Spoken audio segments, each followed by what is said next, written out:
Асеке, қош келдің. Көптен бері кездескен жоқпыз. Жол болсын. Жұма күні қабыл болсын тілектер. Ассалаумағалейкум. Тойдың үстіне келіп отырсың. Мен той сүріп жүредім, сен тойдың үстіне келіп отырсың. Той қыласың, жастар бақытты болсын. Алтын залда, алтын зал деп аталады екен бұл.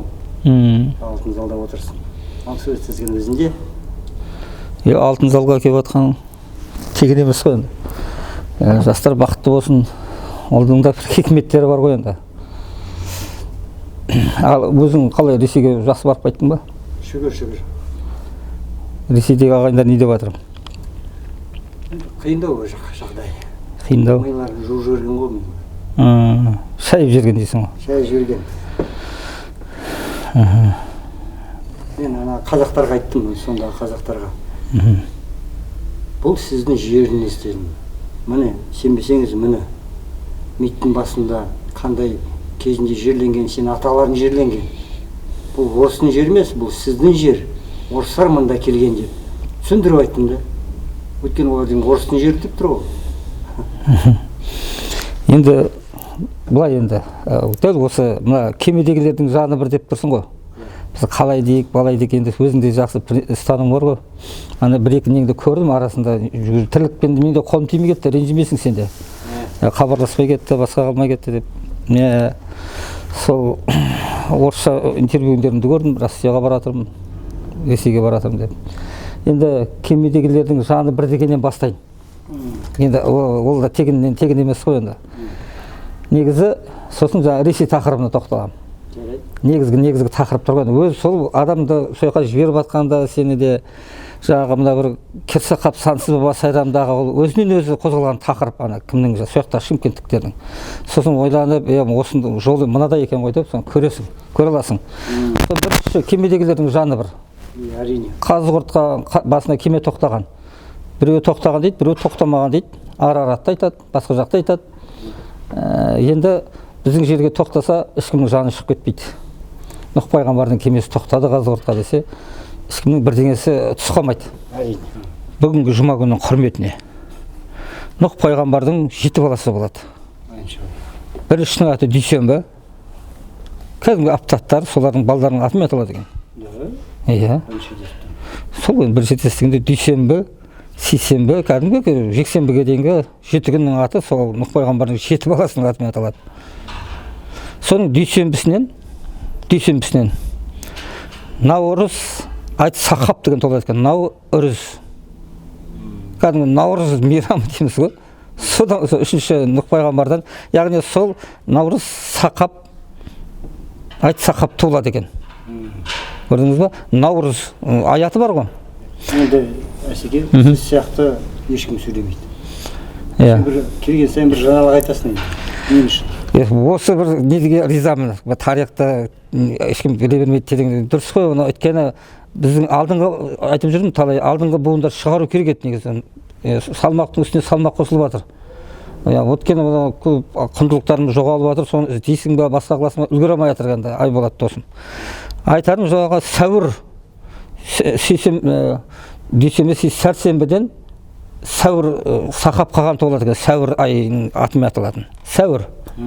Ана жерде аптың аттары тұр ғой. Сәуір айы, Наурыз айы деген сол жаңағы. Уже немерелердің атынан кетеді уже. Ал керек болатын болса, көрдіңіз ба? Оны қайдан біліп отырсың? Енді біздің жаңағы тектілердің жазбаларында сол ғой, оны талдамаған ғой, талдау керек қой. Сосын жаңағы рухани жерге апарат, жаңағы бар ғой, айтып жатқан сақтардан қозғау. Енді сен коллегаң ғой, Жұлдыз айтады, менің мынаған миым жетпейді дейді. Ол бірақ профессиональный нелер болмаса, сол жаңағы мына бер жағында әулиелерге барамыз ғой енді, бер жағына барып отырық қой. Ар жағындағы тереңнен сақтардан, ғұндардан қозғау өте күрделі және үш жерге салмақ түсіреді Айболат досым. Бірінші көзге салмақ түсіреді, миға салмақ, жүрекке салмақ түсіреді. Үш жерге қатты салмақ түседі. Енді ол анамына салмақ емес қой, рухани салмақ. Ол жаңағы мысалы менің талдайтыным әрбері 2 жыл ма 3 жыл күттім қанша дегенмен өзі ең бірінші түсірген ер азаматтарды неміз ғой енді. Әйелді алдыға шығарма, ер азаматтар шықсын дегенде өзің түсіріпсің ғой 2003-те. Бесторан қолда. Ананы жинадық, мынаны жинадық, әйтеуір қасиеті бар, бірдеңесі бар бойындағы жинадық. осылар жыламасын жинап алып қай қайсымыз ілекең жаңағы көңілденіп жаңағы түсірді ғой енді. Сондағы 17 жылғы еңбегі басқасы дейміз ғой. Сонда математический, физикалық, геометриялық, астроном барлық немен қамтып, бұл рухани жолда оның барлығын қалай айтсам екен, жинақтап жарыққа шығарып отыру керек. Өгізді де өлтірмей, арбаны да сындырмай. Арбаны да сындырмауың керек, өгізді де өлтірмеуің керек. Сонымен жаңағы біздің жыл атауымыз жаңағы айтып отқан Бестұраңғұл. Бестұраңғұл тақырып ол, Бестұраңғұл бес әулиенің құрметіне шыққан тал дейді. Бүкіл талдар көмірқышқыл газын өздеріне сіңіріп, оттегін адам демалатын шығарса, бөліп шығарса. Бұл тораңғыл ағашы оттегін өзіне сіңіріп алады екен де, көмірқышқыл газын шығарады екен. Единственный ағаш. Қараңыз енді, оның барлығын бабаларымыз біліп отырған. Сол жерге Алланың нұры түскен жер дейді. Нұры түскен. 5 әулиеден бұрын құсылым заманы дейді, Нұх пайғамбардан бері қарай тойлайды екен. Ол Нұх пайғамбардан ары қарай жындар әлемі бар ғой. Ол Алланың нұры сол жерге бір күнге түсіп отырады. Сөйтіп мына қыс кетіп, көкке рұқсат етіп, шөп шығып, жасыл шөп, жасыл талдар бар ғой. Өйткені мен ана жерде көргенде бір қарыс шөп шығып тұрса сол жерде Бестұраңғылда. Алматыда енді шығып жатады шөптер. Қызылордаға барсам, енді шығып жатады шөптер. Ана жердің орталық екенінің дәлелі да. Сен сол жерде жүрдің ғой. Иә. Енді өзің жібердім жаңағы суретке түскені, талды орап тұрған ғаламат нұрдың. Ол нұр сол жерде тұр ол. Сол нұрға шомылып, енді Ресей тақырыбы. Біздің қазақ деген атамыз 5000 жыл бұрын перғауындарға жер бетін тазалап, өздерін құдай санаған. Перғауындардан тазалап, жүйіттерден, сондағы қарындасы болады Құзын Сауға деген. Осылардан тарайды. Сондықтан да жиендердің елі қазақ қақан бабамыздың қарындасы деп Құзын Сауға. Олса Емір анамыздан толады. Көрдіңіз ба? Ал әкесі Алаша Жалқақан Алматыдағы жатқан. Бестұраңғылға барсам, өсиет бар екен. Алаша Қақан бабаңды есіңе ал дейді екен. Ең бірінші дарбазаны есікті қойған ондай Алаша Қақан бабамыз. Керейдің қызы ат қотырса Алаша Қақан ұран болған дейді. Керейдің қызы деп тұр. Неге ұлы демейді? Бұл жерде қыздарды айтады. Бізден де алға шығарма басқа қылма дейміз ғой. Негізінде біздегі қызды төрге отырғызған. Нұх пайғамбардың Уәсида деген қызы болады. Уәсиданы сөйтсе төрге шығарады екен Нұх пайғамбарымыз. Қалған малдар айтады екен, әке сіз ер азамат құрметтеміз бе қыздардан гөрі дейді ғой. Неге сіз қызды төрге шығарасыз дейді. Сіз бізге келіп жатқан ризық несібе мынау. Ризық несібе осы қыз арқылы келеді деп айтты дейді. Не деген даналық. Сол жаңағы сіз айтып отқан барып жүрген қайта-қайта Ресейіңіз орыстар айтқан. Сосын шалақандар дейді, англо-саксондар баяғы Атиламен кеткен. Сақтарымыз деп ататыны. Сақ, ап деген сөз сақтардан тараған бұлақ деген сөз екен. Ап деген Қазығұрттың бұлақтары бар ғой, Қазығұрттан табынан бұлақ ағады ғой. Ап деген сөз бастауымыз сояқтан деп 33 мың сахаба дегеннің тарихтары ай болады досын. Сахабаның тарихының өзі сояқтан шығады. Бірақ қыз алып кетіп, жаңағы 7 қасиетіміздің ішінде ана тілін ұмытып, тексізденіп кетеді екен. Сондықтан да тектілердің елден аулақ отырыңдар деп бөлек шығарып жібереді, немесе еншісін беріп жібереді екен. Біздің бабаларымыз сондай болған. Ішіндегі тектілер деп, тектілер деген сөз бар ғой. Ішіндегі ақын, шайыр, мықты, памяты өте терең, 30 жылдық, 80 жылдыққа дейін айтып отыратын құйма құлақ дейді ондайды. Адам екі категорияға бөлінеді, жер бетіндегі адам. Құйма құлақ болады, құлаққа сіңіріп сақтап қалады, болмаса ақба құлақ болады. Бір құлағына кіреді, екінші құлағына шығып кетеді. Ақба құлаққа айтқанның бәрі бар. Соның құйма құлақтарын таңдап алады екен. Избраны дейді ғой, избирать етеді. Соның жағдайын жасады. Оның алдында ешқандай ыңғайсыз жағдай жасауға болмайды екен. Ыңғайсыз қылықтар бірдеңе болмайды екен. Арбағы ренжиді дейді кәдімгідей. Бір назары түсіп қалса, я басқа болып қалса, мынадай оқиға болған. Қожа Ахмет Яссауидің Дивани Хикмет деген бар ғой әйгілі. Сонда мына Мансұр Халлаж деген әулие болады. Мансұр Халлаждың былайша қарапайым сен сияқты азамат болады. Халлаждың Әнел деген қарындасы болады. Әнел деген ғайберен қыршылтен дейміз ғой. Мына оңтүстікте ана күндерде өзім сұрап алғаның дұрыс болды өткенде, әйтпесе таза масқара болатын еді. көп жерлерде жаңағы 20 рет өзгеріп жүрген біздің тарихта. Негізі дұрыс айтпасаң, ертең саған ұрпақ лағанет айтады. Мынаның бәрін көріп жатқаннан кейін документальный барлық нелер ғой, формальный нәрселер бұның барлығы. Мыналар не түсірген айдыладағы былжырап бірдеңелерді деп. Сен сұрап алған дұрыс болды, мыналар 41 шілтен деп жатыр деп. Мен саған жібердім 40 шілтен деп жаз деп. Әйтпесе ол қайбірін 40 шілтеннің біреуі адамнан сайланады дейді, қалған 39-ы періште дейді. Періште. Сені сайлай ма, бірақ ана дүниеден озады ғой, орнына абырой сайлай ма, енді Алланың құзыретіндегі дүние енді әрі қарай. Сол 40 шілтеннің бір тақырыпты қозғап келе жатамыз да, уже екінші тақырыпқа ауысқанда күрделі болады уже бар ғой. Өйткені анау ауыр дүние сақтардан шынымен де ескертетінім сол. Ештеңеге тимеңдер, ештеңені қозғамаңдар деп жатырмын ғой. Енді Бестораңғұлдың тарихында 3000 шырақшы отқан. Әр есігінде жеті. Негізі Ілеспек ағамыз Қоңырат түбі. Тегінде бір моламу керек. Ең о кісінің біздер Қоңыраттан Қыпшақты егізді боламыз негізі. О кісінің жасы үлкен болғанмен де жолы кіші.